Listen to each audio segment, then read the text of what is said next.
Welcome back to the show. It's your boy, and we are here with another week of NFL action. But first, I want to start with talking about the Colorado Buffaloes. They get smacked, they get embarrassed by Oregon. There was a lot of weird stuff surrounding this game. You've seen it by now, the clip over and over again. The Oregon head coach essentially calling out Deion Sanders, and they backed it up and they went out there and they whooped on Colorado. It was embarrassing from the get go. You could just see talent for talent, specifically up front, was not there for Colorado. And Deion Sanders referenced this before, where he said something along the lines of, "Once I get them big boys, it's over." And that was on display here today. The offensive line looked really bad against their defensive line. And the defensive line got no motion, no action. The whole defense itself, really, except for a couple outstanding hits from Shiloh here and there, looked just outmatched, outclassed. And it was bad. Not a lot to say for this.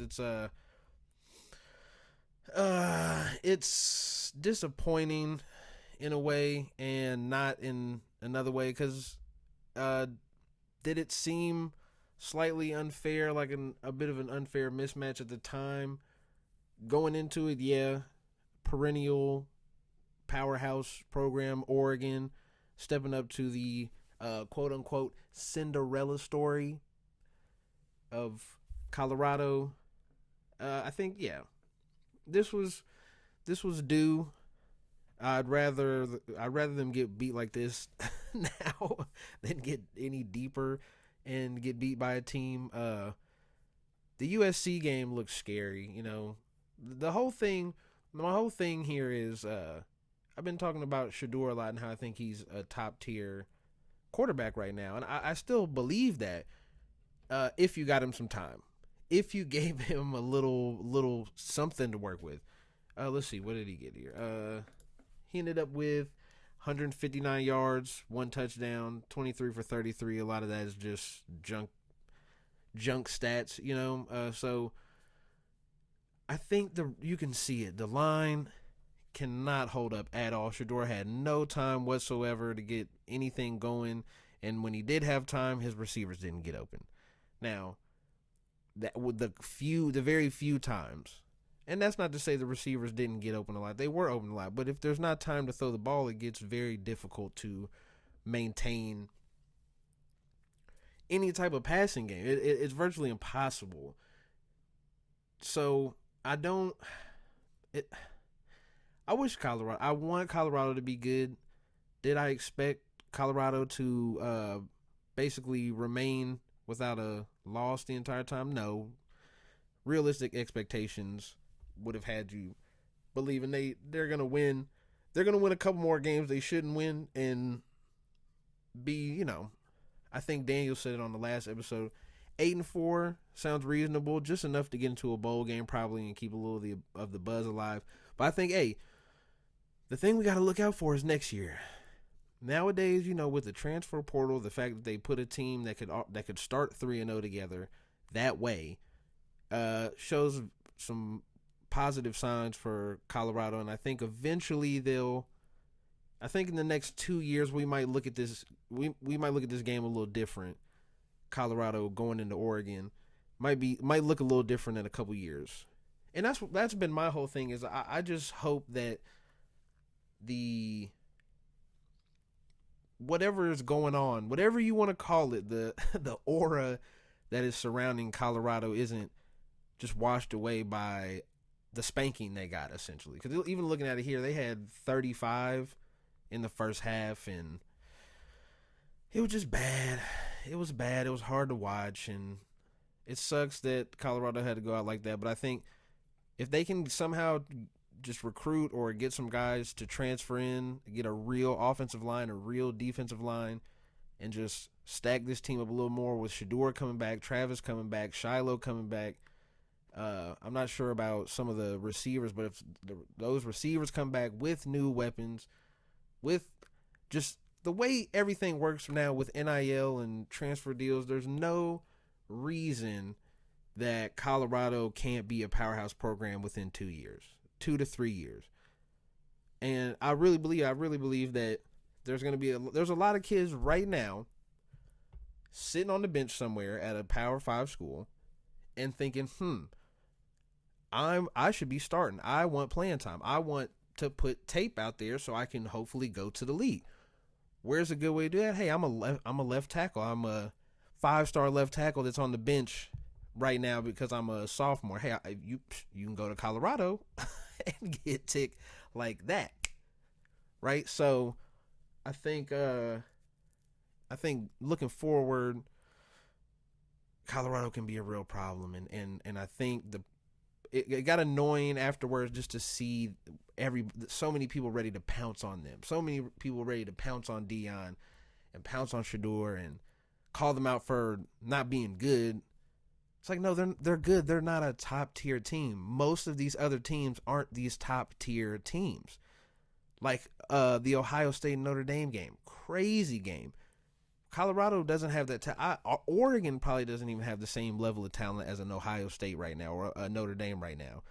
So I think it's silly to just write this whole regime off and write this whole little era that's going on off of one game.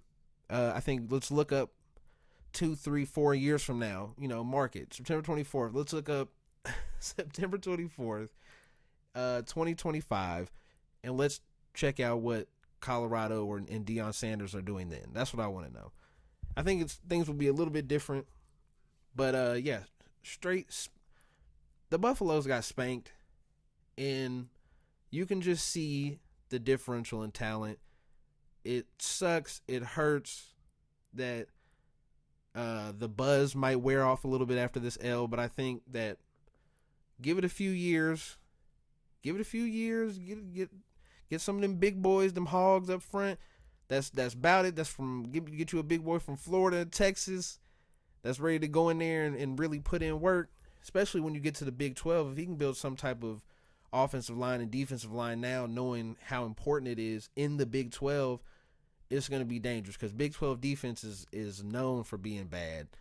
And I think if you can build up that front line on both sides, I think in a couple years, even by next year with the transfer portal and money in NIL, I think by next year you could see that flip a lot. Let's look up a couple years from now and let's see what Colorado and Coach Dion are doing. And Shador might be in the NFL by then. Who knows? But we will see. Bad. Start off college football. Then I watched Notre Dame and Ohio State, and that game was crazy. And that's where you see the big difference in, I don't want to say real football and what, because Oregon will be in the Big Ten, so it was crazy to watch Notre Dame, Ohio State, man. Like, just watching hard-nosed football. Both quarterbacks come in here and just kind of blah, Hartman, heard a lot about Hartman, and I didn't really see much out of that game. I'm sure he's been better than that. And the other kid did pretty good. McCord did pretty good, scary when Marvin Harrison Jr. went down. That was scary. But just one of those tough-nosed, hard Big Ten type of football games, man. Like, that's simply what that was. No other way to put it. Like, crazy ending. But yeah, nothing remarkable. It was cool. I don't really, ain't really been following college football like that. So,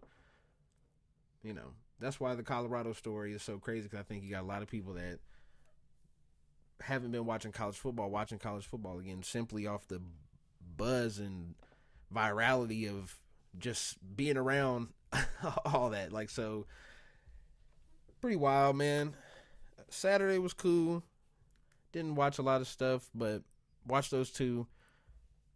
College football is doing good right now. I think college football is in a real healthy space next year, hopefully, with all the deals and stuff, that once these conferences get aligned and we start seeing what's going on and the playoffs get rolling, that we can really, really get to see just what is going on, like how this is going to work now, and how money and these condensed conferences is going to really change college football. But it's going to be fun to see. I think it's going to be fun to watch. Now, let's get to what you all came for, right? Woo! It is Sunday before the Sunday night football game. And I just watched about 6 hours of football straight. And let me tell you, this week was a good week. I think this was a good week. A lot of crazy games. Where should I start? Let's just start with the Cowboys. What do you want me to say, man? I should have known. The universe knows. There is no reason to have me essentially cheering for the Cowboys last week like I did, man. Gosh. Did all that, hyping them up, and look what happened. Now, I ain't even gonna lie. I'm not gonna sit here and lie to you. Cowboys fans are the worst, right? I'm sorry. Anybody watching as a Cowboys fan, you guys are the worst. The fan base is the worst. Every year is your year. And I brought all this up in the early episodes. It's time, but now with Trey Lance, I think it's time. I think the Cowboys are in a space where it's time to stop. We can't debate whether Dak is good anymore. I don't think that's the issue, really. I think Dak better than Daniel Jones has been? Sure. But to just simply put it on a lack of talent from Dak, or just a lack of having the it factor thing, and it just seems to be missing from Dak. I think we're done with that. We're at the point where even if Dak can be good again, I think it's not going to be for the Dallas Cowboys. It can't be. Mentally, the energy exerted from media, fans, teammates, I'm sure, because of the such lackluster play of Dak Prescott, has got to be wearing on this team. Year in and year out, you have a good offense. You got good pieces. You've got a great defense that goes out there and gets stops and does all this. And now you got Micah Parsons for the past couple years. And the Cowboys, every year is your guys' year for 7 years. And guess what? You lose to the 0-2 Cardinals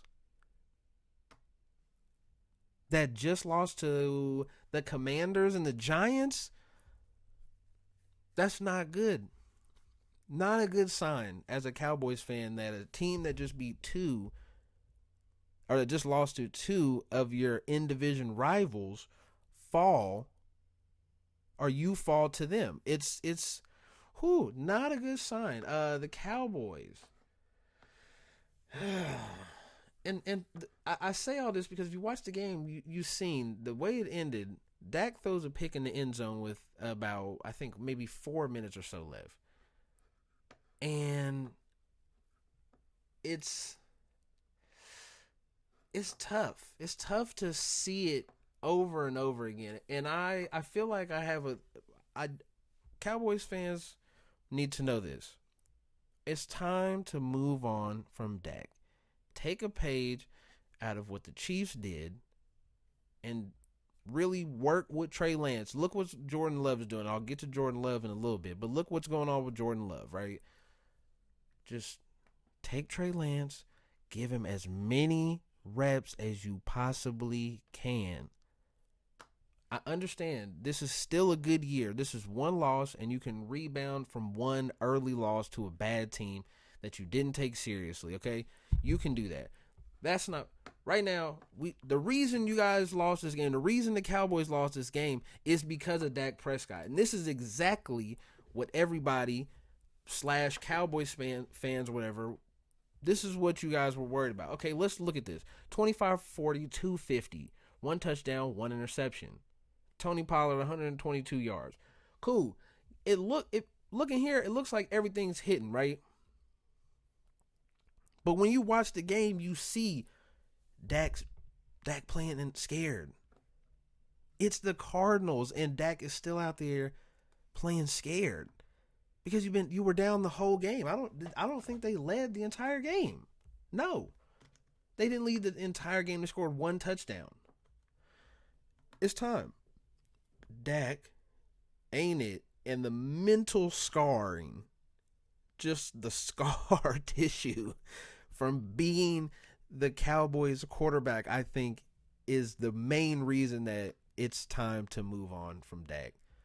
I think if I don't care if the Cowboys go and win the Super Bowl. If they win the Super Bowl, it'll be fine. But anything less than winning the Super Bowl, and I think you have to do something else besides Dak, because I don't think anybody else can take another year of dealing with this. Not them fans, for sure, because they have to deal with him not being good. But us, as the public and the media, having to deal with the constant droning of the Cowboys' chances to win a Super Bowl just for Dak to choke it off every single time. It's just like it's built into his brain now that they can't succeed. Like, this is all people are gonna talk about for a week is the Cowboys, the Cowboys, the Cowboys. And I think rightfully so now, especially for all the people this past week that have been talking about how what's going on, like the pressure's on Dak, and look what happens when the pressure's on Dak. He can't handle it. And that's been shown time and time and time and time again that Dak simply cannot handle the pressure of being the Dallas Cowboys quarterback. And who can? It's going to take a very rare, special type of person to take on all that entails being the Cowboys quarterback. And I think Dak has just got beaten down over the years, and it's over with. So that's my thought on the Cowboys game. It just, at the most inopportune moments, just giving up plays on defense. You could tell the defense is hurt by Diggs not being there. It's not like they just threw the ball around like crazy. They still ran the ball a lot. It's just the Cowboys just inopportune to, at the worst moment. What does Stephen A say? At the worst moment possible. Well, it should be like this. For the Cowboys, at the best possible moment, they will do the worst thing every time. And that's just what the Cowboys do. That's what they've done. Doesn't matter how good of a season they've had or how bad of a season or mediocre. It's the same thing every time. At the best time, they'll do the worst thing. And a lot of that is on Dak. Sorry, Dak. Sorry, Dak fans. But does he have skill? Yes, he has skill. But he ain't got it. Okay? He don't got it. You want to talk about somebody that has it? You want to talk about some guys that have it? Let's talk about the guys that hung 70. Yes, you hear me correctly. 70 points in an NFL game.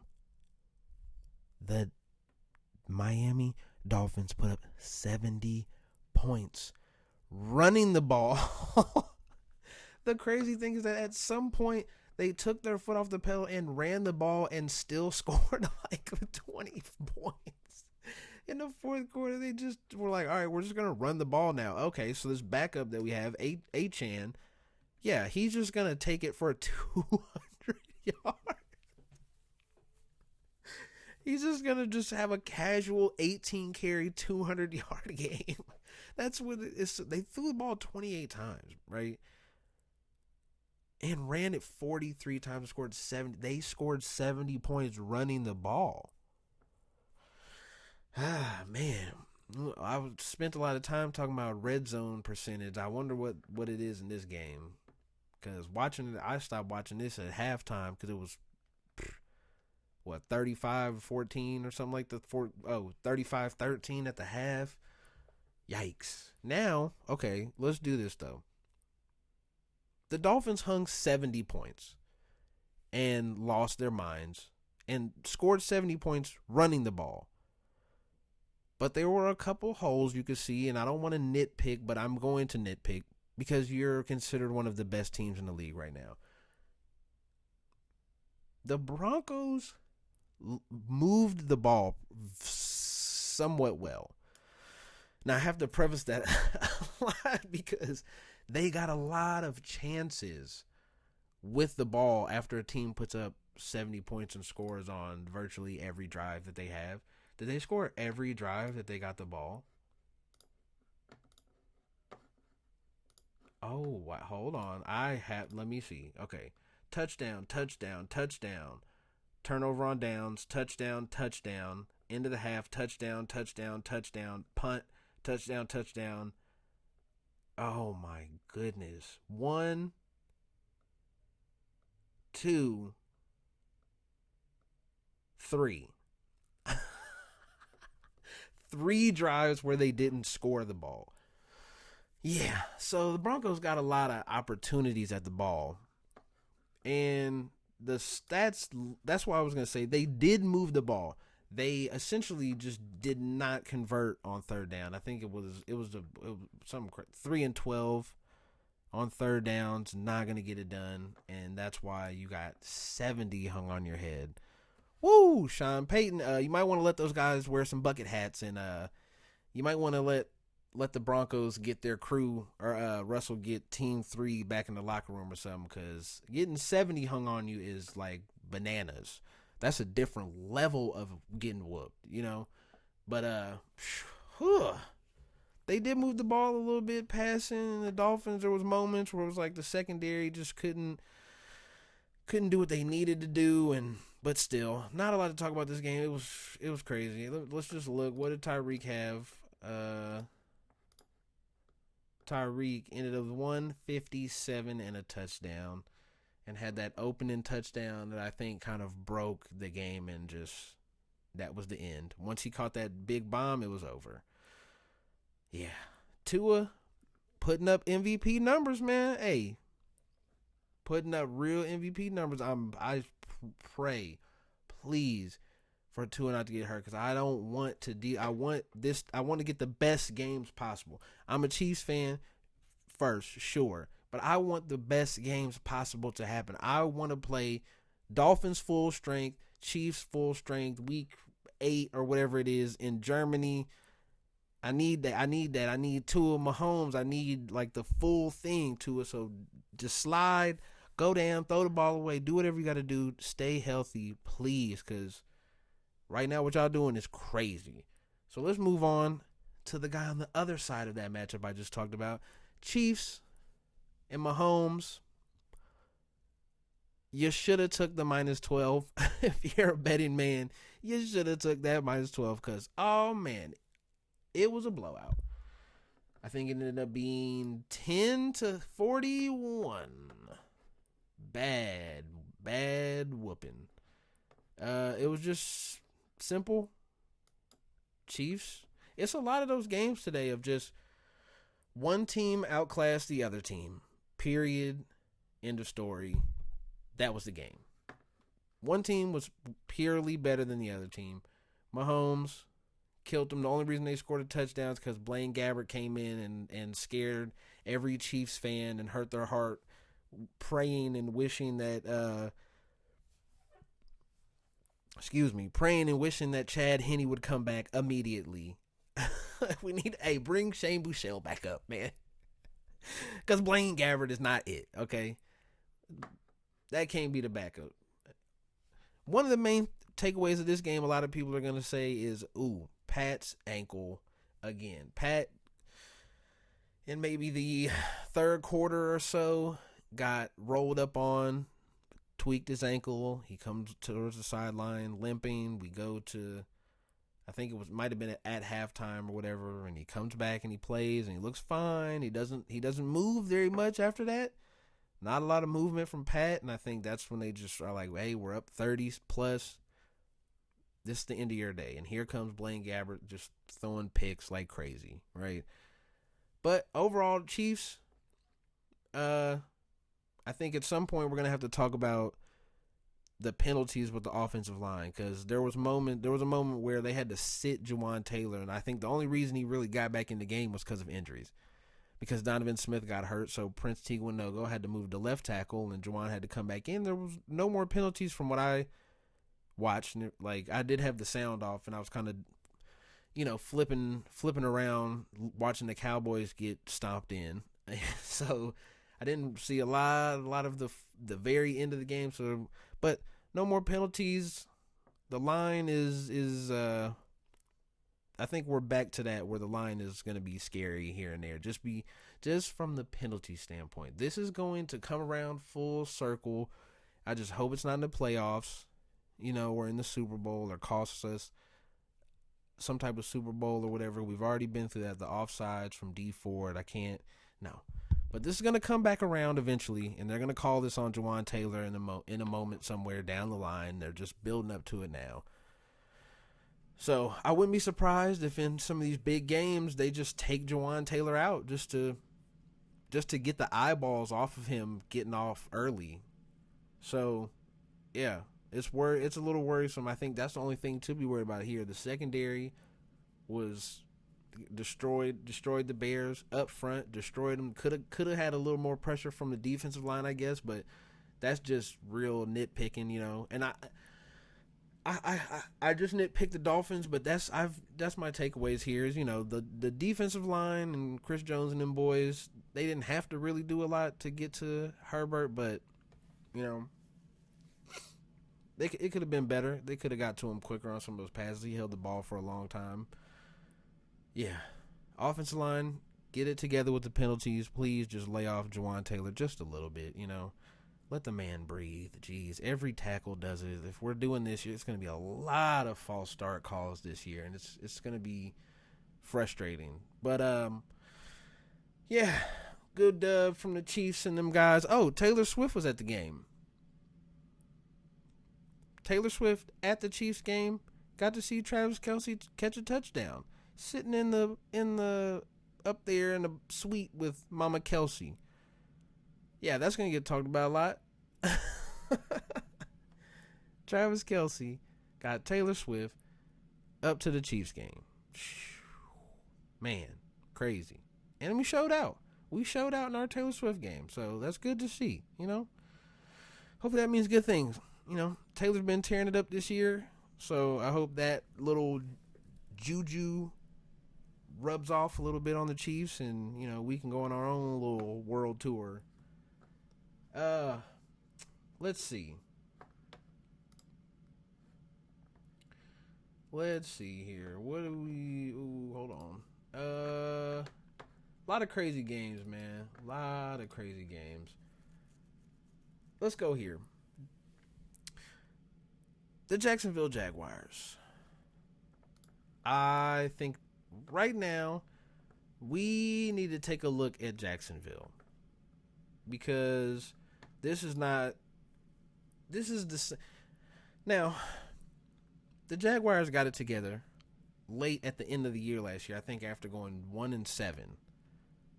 So we would assume that you would continue to carry that momentum forward into the next season, into this season, and build off of that and not start over. But what it looks like is the Jaguars have just regressed back to the beginning of the year. Last year, I think the real big problem for the Jaguars right now when I watch that game is the offensive line for the Jaguars is just bad, right? Trevor Lawrence is a good quarterback. I believe Trevor Lawrence is a good quarterback, but you can't be a good quarterback with a bad O-line. He just didn't have time. Once they were down early, they were down 17-0 going into halftime, and once they got there, they came out of the break and looked good there for a second. For the next couple drives, they just go score. But it was too late, I think. And the way they came out in the second half was really a lot of short screen plays to their playmakers, and their playmakers are really good players, and they took those plays and made it work. But they made it work in spite of the O-line just not giving Trevor Lawrence any time at all. And so when it was third and long or second and long and they go to throw the ball, it just wasn't going anywhere. They started the game off 1 for 5 on third downs, and that's how Houston just went out there and took the game over. I think, you know, ETN is good. Trevor Lawrence is good. Like, Evan Ingram is good. Calvin Ridley is really good. Like, they have these great guys. They have great playmakers, and I've seen this story before. The offensive line being that big of a problem where I can't run a 7-step drop. I can't run anything long because Trevor Lawrence is just going to get eaten up. We've seen it in the Chiefs game, the Colts game, now here with the Texans, and it's not good. It's not good that they just can't pass rush. They did pretty well running the ball, but it doesn't matter when you're down 3 scores if you can run the ball.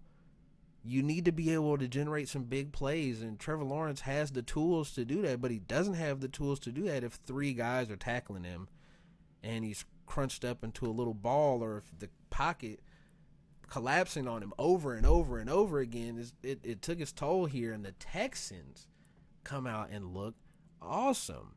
And you know who looks really awesome? CJ Stroud. Let's talk about it here. CJ Stroud is easily the best rookie quarterback. And it's kind of crazy to look at that because I never would have guessed CJ Stroud would just come out and be the most NFL ready. He looks calm and steady in the pocket. And for all the people that were questioning his intelligence, it's pretty hilarious to see him just kind of casually eat up a Jacksonville defense that has seen Herbert and stopped him, that put clamps on the Chiefs and stuff, and just see CJ Stroud just eat them alive, right? Just time and time, because they didn't run the ball very well. And it was just CJ Stroud on third downs just throwing seeds, just throwing darts out there, and just like, man, that kid's good. And I think a lot of people do this when they see a black quarterback. You just assume that he can run, and CJ Stroud can run, so you would be right. But the difference here is he doesn't really run. It's kind of like what I talked about with Geno and Shador last week. Is he's a pocket passer, and I think his brain operates from a place of being a pure pocket passer. Now you can see him in game. He's going through his reads. He's making the check downs when he's pressured. Like, he's making a lot of these like higher level smart decisions with the football. So I think the Wonderlic test, that's cool and all, but is this guy a football player? And I think that's what you have here with CJ Stroud. Is I don't care if the man can do calculus. Like, I don't care if he can memorize like certain things at a certain capacity within, you know, some type of hour test that you're giving him. I care about, can you go execute this offense, right? If I give you time to do this, can you do this at a high level? That's what this whole thing is about. And CJ Stroud has proven 3 weeks, yeah, he's got it, you know? He's got it. Like the same way Dak don't have it, he has it. And I look at it now, and the Colts game was wasn't a total blowout like it looked. The Baltimore game, there was flashes there, and they just couldn't finish. And in this game, they finished. It's like they went over. It's like red zone is where we're going to eat today. And they had the kick return. That kick return is really when the game was over. Now I remember. The kick return is when the game ended. And that's what I need to know. Oh, yeah, they blocked the field goal early. It's just a lot of these things like, yeah, Trevor Lawrence is awesome, but Trevor Lawrence can't play special teams. Trevor Lawrence can't play right guard and tackle, like left tackle. He can't, you know what I mean? The Jacksonville Jaguars are at that stage with their franchise quarterback where the guy can't carry the entire team like that, you know? And you've got pieces at the skill positions, but it's just this little random stuff, right? Like, you know, the kick, the field goal, the touchdown return, like things like that, where it's just, you can't let this stuff happen, you know? Oh, sneeze. You can't let it happen, man. The long bomb to Tank Dell was crazy. Like they were, yeah. The Texans look awesome. They're not good. I think that's the thing here is that maybe we're finding out that the Jags aren't good either. Now this AFC South division, who knows what could happen? Like, could the Texans win the AFC South? The way CJ Stroud looks, and if he continues to progress this year, I think we might have to come back and look at that in a couple weeks. And yeah, maybe the Texans can win the AFC South. Now, let's go to another young quarterback that could win their division. It's Jordan Love and the Packers. I'm sorry. I'm there with it now. I've hitched my wagon to Jordan Love. When I watch this guy, I think Jordan Love is a great, not great. Let's hold on. Let me start here. Okay, before I start going crazy. Jordan Love is a really good, solid, mid-level quarterback, right? He is the discount version of Pat Mahomes, of Aaron Rodgers, of Josh Allen, right? These guys that can move and make plays. I think the lower level of that is Daniel Jones. I think he's in between somewhere there of this new style of quarterback. I think this is the competent like right now how Jared Goff is the competent level off of like a pocket passer, just stand in there and read defenses, make quick reads. I think Jordan Love is just like the standard version of this new style of quarterback that we have in the NFL where you move around the pocket, crazy arm strength allows you to make a lot of big plays and stuff, and I think Jordan Love has that.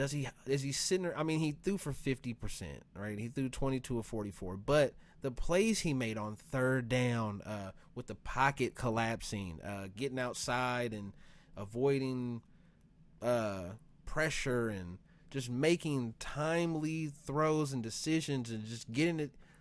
The game managing side of him is, I think, the thing to lay your hat on, where he can just come in and manage a game and not lose you the game. I think that's kind of what he did here. Was they didn't score early, but they didn't just not. They went on longer-ish drives. And, now that I look at it, yeah, Jordan Love was a leading rusher. I didn't realize that. But, yeah, he just went out there and just kept making plays. And I like that. I like that he moves and he can throw on the move, and he has the quick flick throw that looks like Rodgers a little bit, and he moves. It's just the same thing. Like, this is the new style of quarterback. Like, I'm moving. I'm not running. This isn't Vic. I'm not looking to take off. Not Lamar. I'm not looking to take off and just go. I'm looking to move and make space and get guys open, get guys time to figure out who to get open. It's this new point guard style of quarterback where these guys just, I'm going to move and I'm going to look and I'm try to get a guy open. I might throw it across my body, might do something that's in the textbook, not a great play, but the way the game is played on the edges today with the quarterbacks outside of somebody like Tua, I think that's the way we're going, and I think Jordan Love fits this. This is a solid 10-year starter that's very competent, above competent, can make you plays, can win you games, and that's what he did here. He had the pick. You throw picks, right? Like, this is a quarterback on the younger side, and Josh Allen just threw 70 picks in a game, and we still hold Josh Allen to this high accord. And I think that's where I think Jordan Love is still in his early phase, but I think he can really get together. I think this team has the pieces to be a good playoff team. I think they can make it to the playoffs this year in the NFC North. I think right now they're even with the Lions, 2-1, and I wonder when they play, because that's going to be a good game, because that's really going to determine what goes on with the Packers. But I think they just go out there and they play tough, good football, And I like that Jordan Love has talent. He's got the arm talent. He's got the size. He can move. He's making relatively good decisions.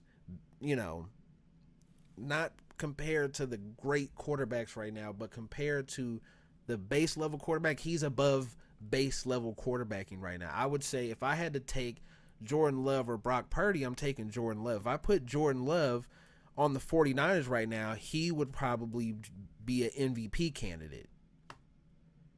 And I'll say that.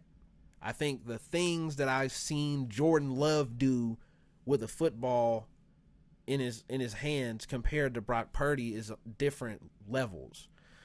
It's a different level, like level. It's a different talent level from Jordan Love to Brock Purdy, and it shows to me when you see and it's not stylish. It's when he rolls out and he's moving, it don't look good. It's not highlight stuff. You know what I mean? It's just efficient stuff that gets everything done. I think he learned a lot of his scrambling stuff from watching Rodgers. The way he moves out of the pocket, the way he holds the football when he moves out the pocket is just very reminiscent of, like, he has just studied all the good things about Aaron Rodgers and really has taken a hold of it. And I think he's going to be in this batch of these new quarterbacks that play a certain way. This new point guard football, like this basketball football, this point guard quarterback thing that's going on where guys are just moving and we're moving and we're making plays for guys. Like, and I think Jordan Love has all the tools to be good at that style of play, and I'm ready to see it in the future. I'm ready to argue with people about Jordan Love being a good quarterback. Speaking of good quarterbacks, man. Okay, so the Chargers lose. I'm fine with that because they're in the AFC West. So go ahead, just lose every game. But they pull it out here, right? And Justin Herbert, it's like the same thing over and over with the Chargers. Justin Herbert in the fourth quarter just loses his mind and goes crazy and just wills his team down the field time and time again. And he does this over and over and over again. But the problem is it doesn't matter because the defense is not that good. And they just let the Vikings storm right down the field. If it wasn't for the guy on the other side of the ball, Kirk Cousins was slinging the damn ball. He was slinging the ball all day. And then Justin Jefferson got hurt.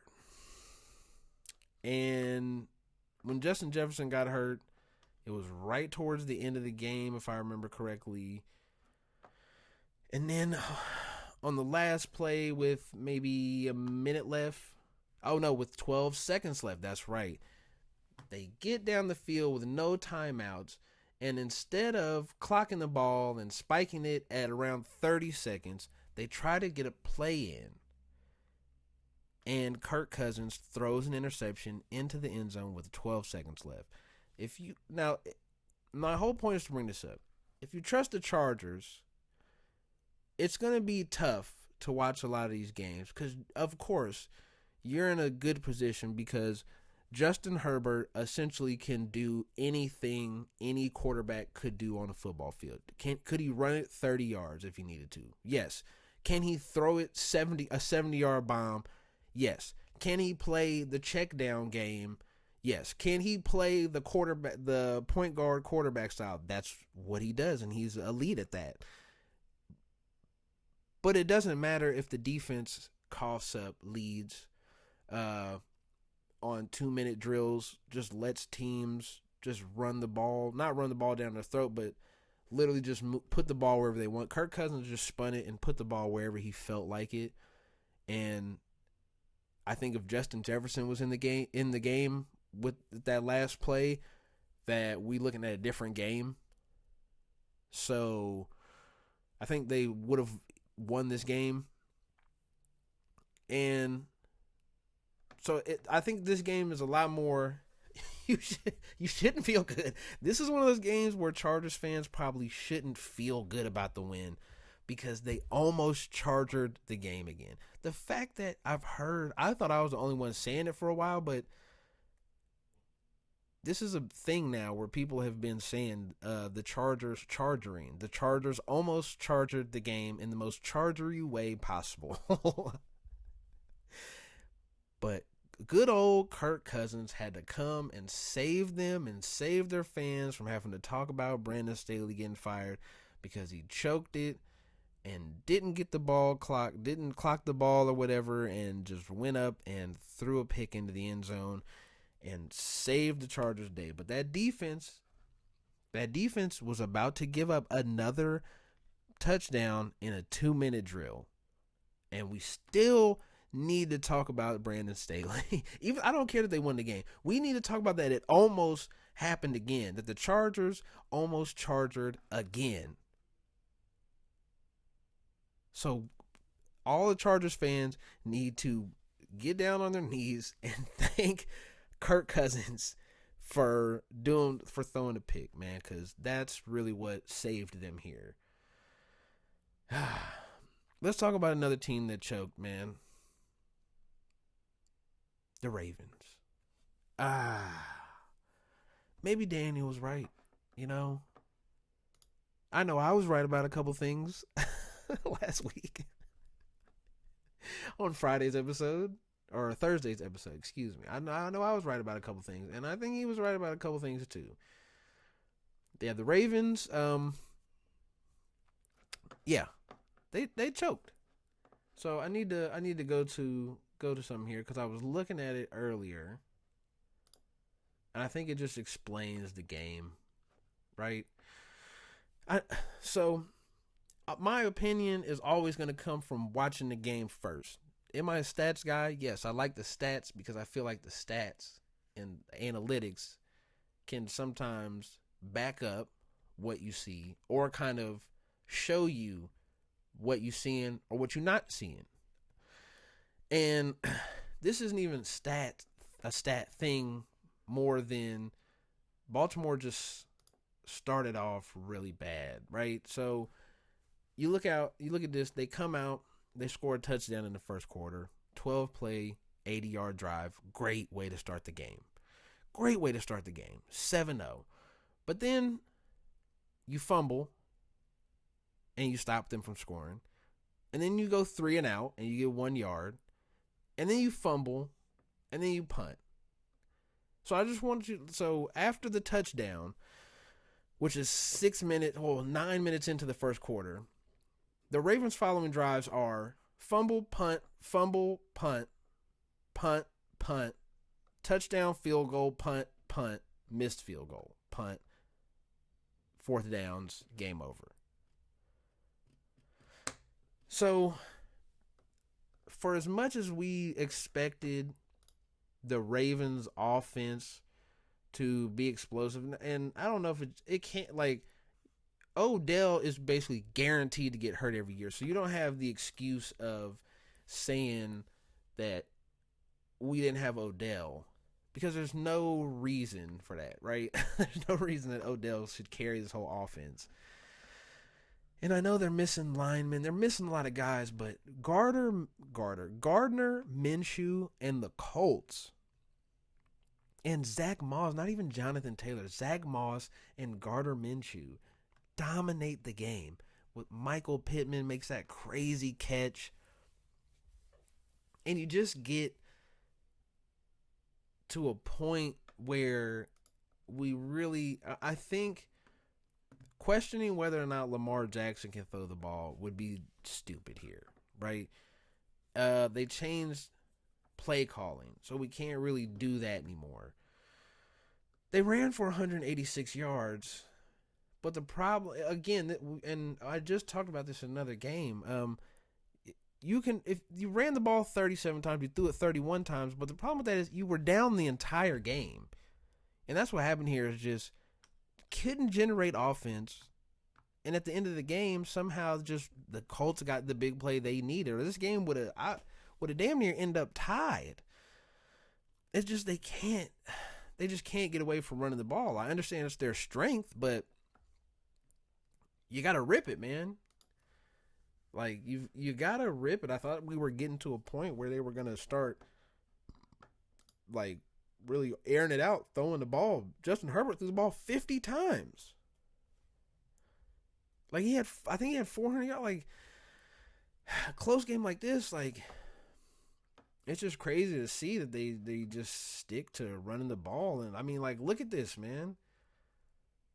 Three plays 1 yard, 3 plays -6 yards, 6 plays 18 yards, 3 plays 4 yards. There's just so many downs where they just run the ball and can't convert on third down. And at some point, we're going to have to look at Lamar and ask, like, were they right in the first place? Lamar Jackson hasn't been the same Lamar Jackson since 2018. It's been 5 years now. Or 6 years now, almost.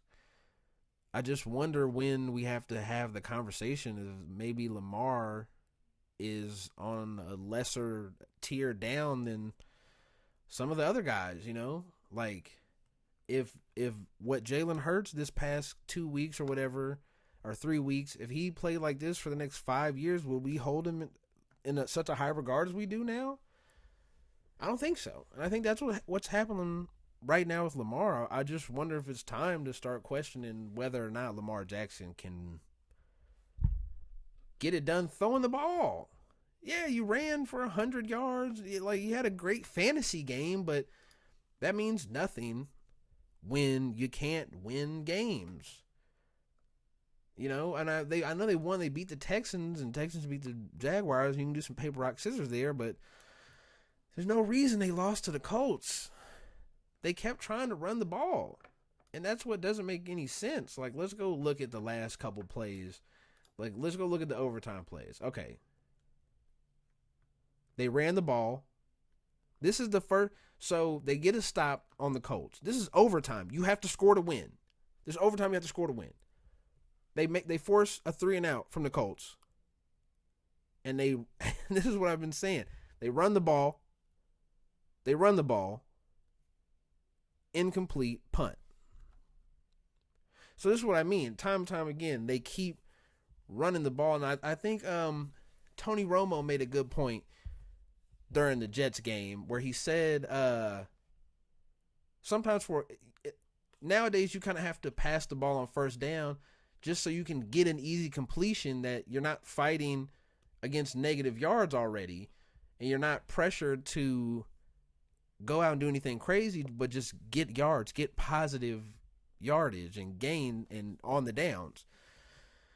And I think that's the problem with the Ravens is just I don't think they still don't trust Lamar to really throw the ball a lot, and you get behind on downs, you get behind the sticks, and you get this. Because let's go look at their next possession, right?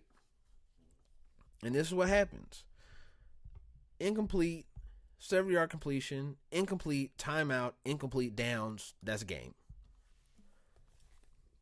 I mean, this is what I mean is that when it was humming early, that's cool. That's where you put all your stats up. And then you run the ball. You run the air out of the ball back to the Colts to the point where they come down and tie it after a safety. You give up a safety, and then you let them come down and kick a field goal. Was granted, the kicker was out of his mind and kicked 4 50-yard field goals to keep him in this game, but still, you let them, in these crucial moments, get in position to kick those field goals. Because you get behind on the downs, and Lamar can't throw third and medium, third and long, and that's game. So it's time, I think, eventually we're going to have to really look at this and wonder, when is it time to start questioning Lamar? Next year, if he plays average next year, the year after that, or does he just get moratorium on essentially not being questioned for not failing, but failing to kind of live up to being Lamar Jackson? Only time could tell, right? So, let me see. What else do I got? Let's see. Mike Williams got hurt again. That was crazy. Yeah. Oh, Deshaun Watson. I think all the talk about Deshaun Watson just being super horrible is kind of hyperbole. I think he went from being very good to now he's just average. And yeah, good week, man. Great week of football. Let's go look at the rest of some of these games, and I'll go over them really quickly. Right now, the Steelers Raiders game is on, and I'm gonna go watch here in a minute. But yeah, Buffalo rout the Commanders. Cleveland and their defense is legitimate, man. They just shut down Tennessee, and it was bad. It was bad the whole game. Didn't watch a lot of that. Patriots, the Jets. Oh, I think a lot of Jets fans are gonna run straight to we have to do something at quarterback, and I think probably you do have to do something at quarterback. But there was that last couple drives, there were some flashes that Zach Wilson, if he continued to do that, eventually could show signs of being competent eventually. But I don't know if Jets fans are okay with competent eventually when you had Aaron Rodgers in house ready to go. That's a tough pill to swallow, but that's where they're at, you know. Detroit over Atlanta, disappointed. Oh, I think. Let me see if I wrote any notes, man. I think the Falcons are a team that are. Excuse me. I think the Falcons are a team that are prime for tanking. All they need is a quarterback. The offensive line looks solid. The defense looks solid. The offensive pieces are great, not just solid, but great. I mean, Bijan, Algier, Kyle Pitts, Jonnu Smith, Drake London. Like you got guys. You could draft another guy to come in and fit in here, but they lose. Desmond Ritter doesn't look great. He looks okay. Doesn't really wow you or make a lot of plays. And they lose to the Lions, who look good, who just had a solid game, a couple mistakes here and there, but they were just a good solid game. I think Falcons should think about tanking now. Don't think about trying to win just because you're 2-1. Just tank and go get a real quarterback. Just that would be the best scenario, I think, for them. I think worst case scenario is they win a lot of games, they go 500 and somehow like sneak into the playoffs, and now you're kind of like stuck with Desmond Ritter. Just in that relationship, call it a day. Because, yeah, that's the main hiccup there. But, yeah, Seattle, Carolina, I don't even know how that happened. I literally was watching this game as I started, lost track, and then all of a sudden I look up and they're up 10. There was only a couple minutes left in the fourth quarter when I started setting all my stuff up, and I look over and all of a sudden it's 37. I'm like, whoa, whoa, whoa, whoa, whoa, whoa, whoa, whoa. What happened? And let's go look through some of these plays at the end to see what happened. So, let me see.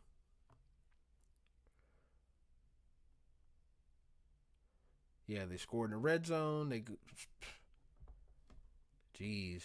Yeah, 10 yard, 12 yard, getting the end zone on 27 yards, so short field. Oh, they turned it over on downs and they scored. And then Carolina came back and marched down the field, got a good call, hit that bomb to Thielen. Okay, I did see that actually. I remember that play to Thielen was crazy. Yeah.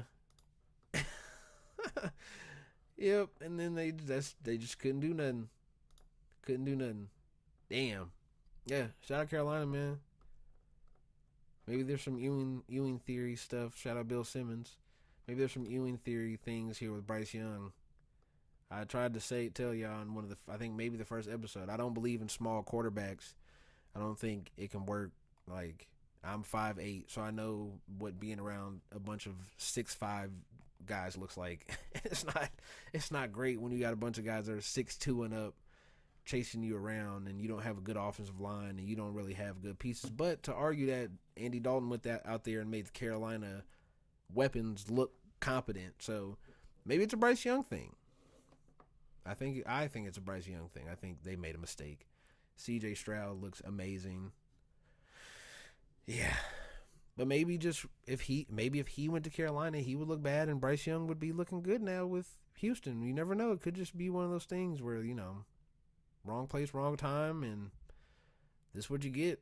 You got a small guy who's limited in what you can really kind of do with him and trust him to do because how small he is and the likelihood of getting hurt and all that stuff. And yeah, Carolina's in a bad spot. I mean, you can't draft another quarterback. So I would hate to see Marvin Harrison Jr. go to the Panthers and have to play with Bryce Young because I don't think Bryce Young can get it done. I mean, it should go to show here. The Panthers put up almost 30 points with Andy Dalton, and he goes crazy for what? Almost 400 yards? Yeah, 360, 2 touchdowns. He played crazy. He played great. Adam Thielen, yeah, went nuts. But yeah, I think that them scoring 30 like that on a solid Seahawks team should probably show a lot of people that maybe Bryce Young just ain't it. They made a mistake. That's what happens, man. That's what happens. But it was a good week. Good week, man. What is that? I'm at an hour. That's cool. It was a good week of football, man. Fun to do another episode. Still no outro. I'll see you guys Thursday. Peace.